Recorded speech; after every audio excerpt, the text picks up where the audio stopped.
The topic today is speaking with climatologist Brian Brettschneider of the University of Alaska at Fairbanks about the relationship of general aviation and the study of the climate.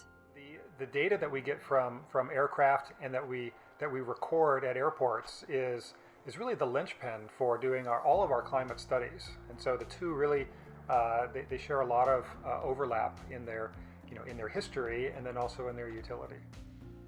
Early on in Alaskan aviation history, there was very little information out there for pilots flying around the state in regards to weather.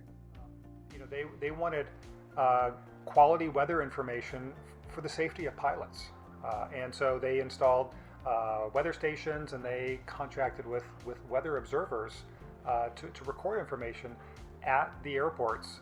Airports have been kind of the unwitting keepers of climate information.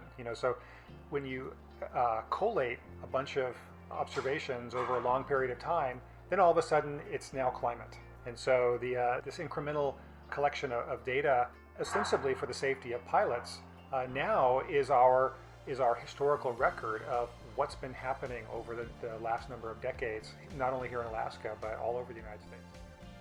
2019 was the warmest year on record for the state of Alaska. Yeah, it was the warmest on record in Alaska. Globally, it was the second warmest record. 2016 has that honor globally, but that was during a kind of a supercharged El Nino, whereas 2019 we kind of fell just behind that globally without an El Nino. Climatologists and weather forecasters greatly benefit from the records observed at airports. So, and it's those observations at airports that allow us to keep track of this throughout the course of the year and to get a feel for where we're at and where things are progressing during the year.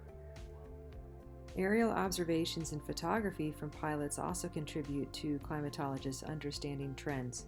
Yeah, so having that bird's eye perspective really makes a big difference. Whether you're, say, monitoring a glacier and seeing where bare rock lines, for example, might recently be exposed on the landscape, or riverbank erosion, or you can really see the effects of the impacts of climate. For example, spruce bark beetle killed trees in south central Alaska. Aviation is a great way to monitor in near real time what's happening in our world.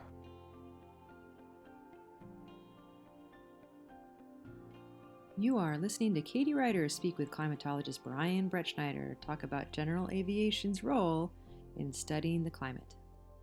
For more stories, go to www.katieryder.com.